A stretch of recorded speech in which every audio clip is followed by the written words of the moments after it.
FPS is one of my favorite genres of gaming and they have been growing in popularity recently, with many tactical shooters on the rise such as Valorant, Splitgate 2 and many others on their way. This genre has never been more popular. But there are other genres in the FPS scene as well, such as the horror genre, which is my personal favorite. So today we'll be looking into 15 of the best FPS games coming out or already out in 2025. Be it horror, survivor or even tactical shooters, we will look into all of that. So without further ado, let's get started. At number 15, we have Deadzone Rogue, developed by FPS Games. This is a roguelite FPS game set in space. You awaken aboard ISS-X with no memory of who you are. There's a legion of rogue machines and they're closing in fast. Like many other roguelike games, there will be massive hordes of enemies to fight and large bosses to defeat. You can also choose from many different weapon types. If you want to blast your enemies, get a shotgun. Want to get up close and personal? Take a melee weapon. You will have different abilities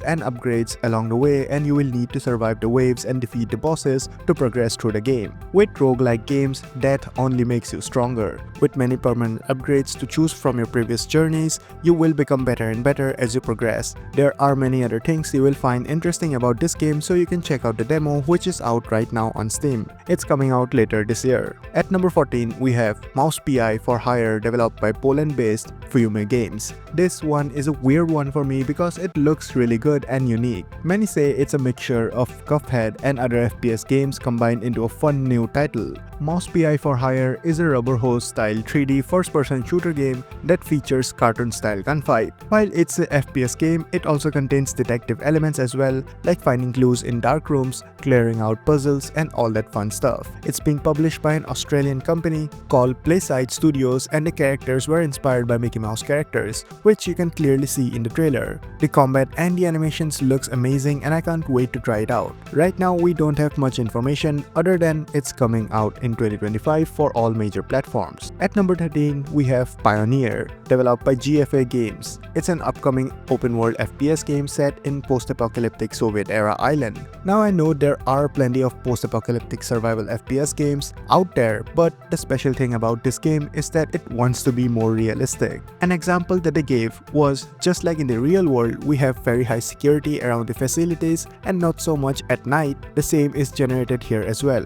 The game encourages the player to explore and loot around these zones at night in the dark. The player also doesn't have a set health bar. There are a lot of other details that they mentioned which made it seem like a good game in general. It will feature both PvP and PvE, which is nice. The game was almost abandoned by the studio in 2022, a year after it was announced. It was delayed indefinitely, but in November of 2024, they opened registration for closed beta testing and are now ready to launch later this year. At number 12, we have Decadent, developed by Instinction Games. It's another one of the post-apocalyptic survival games with a mix of horror that I'm really excited about. You play as John Lorne, a royal explorer and a veteran of the Great War, turned decadent occultist. As a result of a traumatic experience during one of your occult experiments, you become a host for a mysterious parasite. Traveling to the Arctic one last time, you follow the traces of a lost Miskatonic University expedition. As your courage and sanity are pushed to the limit, you must learn to walk the line between good and evil and discover just how much grief and suffering you're ready to cause to save someone you hold dear. Sounds exciting and the trailer looks really spooky and fun as well. The weapons you use in these games range from common revolvers and rifles used in the 1920s to bioweapons and even artifacts. No release date has been confirmed for this game yet, but it's set to come out later this year. At number 11, we have Judas, developed by Coast Story Games. It's Ken Levine's first work after BioShock Infinite back in 2014 and I'm really excited for it. I loved BioShock and if it's anything like that, then sign me up. Judas takes place in Mayflower, a generation ship traveling through space carrying the last remnants of humanity to our closest star, Proxima Centauri. The story is interesting from what little I know. The ship is controlled by three people: Tom, who wishes to preserve humanity in its original form; Nefertiti, I know I messed the name up, Tom's Nobel Prize winning wife who wishes to turn humans into robots, a life form with no imperfections; and their daughter Hope, who just wishes to delete herself from existence. Wow, now that is something I was not expecting. I don't really know these three will be the factions for the game, or you would have to choose which side you are on at the end, but the trailer really looks interesting and the story seems weird in a good way too. And not to forget, it's been handled by Ken Levine, so fingers crossed it should should be an interesting one at least. No release date has been announced as of yet, but it will be releasing later this year. At number 10, we have Instinction, developed by Hashbrain Interactive. It's an action-adventure game with a slight twist I found interesting. It takes place on an island where the past and present timelines collide. Dinosaurs roam the land along with the natural fauna. There are many hidden artifacts to collect and places to explore in this beautiful-looking environment. You play as Isabel Sierra, and you are tasked with bringing back a family heirloom from that island. You will need to solve puzzles, escape or kill giant dinosaurs, and bring back what was requested. The devs said that there will be 30 different species of dinosaurs during launch and more will be added later on. The game can be played in third-person mode as well, and you can play with up to 3 different people. Of course, you can play solo offline as well. It was set to release in 2022, but the studio got a big funding which helped them grow the development team and make the game even bigger. This pushed the release date to later this year in 2025. At number 9, we have Ebola Village, developed by Indie Game Studio. It's the actual name of the studio. They have made the whole Ebola series, which has 3 parts as of now, and this will be the latest installment in that series. The game is inspired by Ebola Village, which is a short film. It has the protagonist Maria, and she is watching TV when the terrible disease started to infect all the people. She goes to town to check up on her mother and husband and finds the horrible state the world is in right now. It's up to her to find out what happened and who started all of this. The game looks good, and being a horror game makes it that much more exciting for me.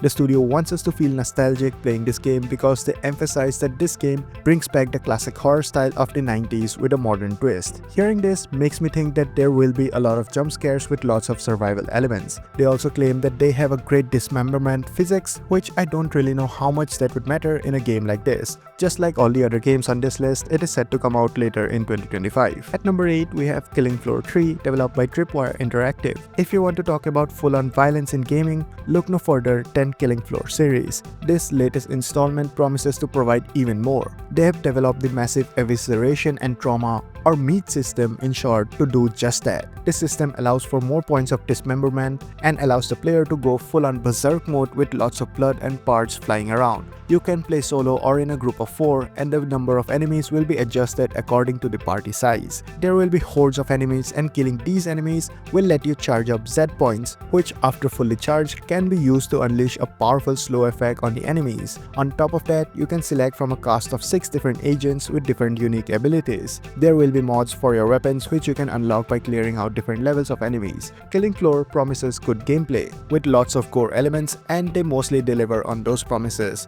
and there is no reason to doubt this time around either. This game is coming out on March 25, 2025. At number 7, we have Dying Light: The Beast, developed by Techland. We all know and love Dying Light, and The Beast is the latest one in the series. The reason why I have my doubts about this game is because it was originally intended to be a DLC for Dying Light Stay Human or Dying Light 2. And now because the scope of the game kept on growing, the studio decided to make into its own standalone game. But there are some things to be excited about for this game as well. Kyle Crane, the protagonist of the first Dying Light, returns. After escaping captivity, Crane seeks revenge on the Baron, a mysterious villain who had been experimenting on him for 13 years. This action-adventure zombie horror game promises to be one of the most fun one yet. Just like other games, the zombies are slow and not really difficult to beat during the daytime, but they get exponentially more powerful as nighttime approaches. You can run around the world using the parkour skills of Crane, or you can, I believe, drive around using a 4x4 vehicle.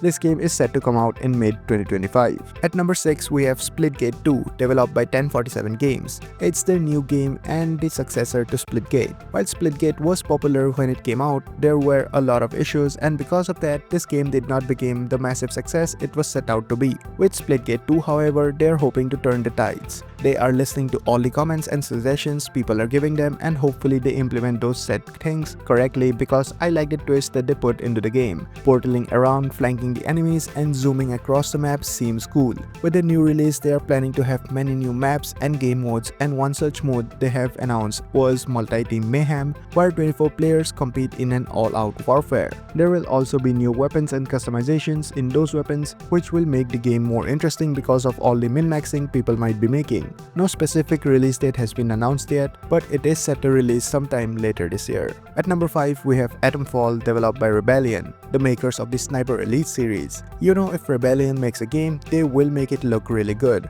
And this game, looking at the trailers, looks fantastic. A survival action game inspired by real-life events, Atomfall is set 5 years after the Windscale nuclear disaster in northern England. Explore the fictional quarantine zone, scavenge, craft, barter, fight, and talk your way through a British countryside setting filled with bizarre characters, mysticism, cults, and rogue government agencies. Just like any other game now, the studio says that the choices you make will have consequences, but most likely every part ends up the same way. I don't really know how much of an impact it will really have on the story or the environment, but we will have to wait and find out. One thing I really liked about this game is that they kept things from the Sniper Elite series, like holding your breath to keep a steady aim and some other stuff, which sounds pretty cool.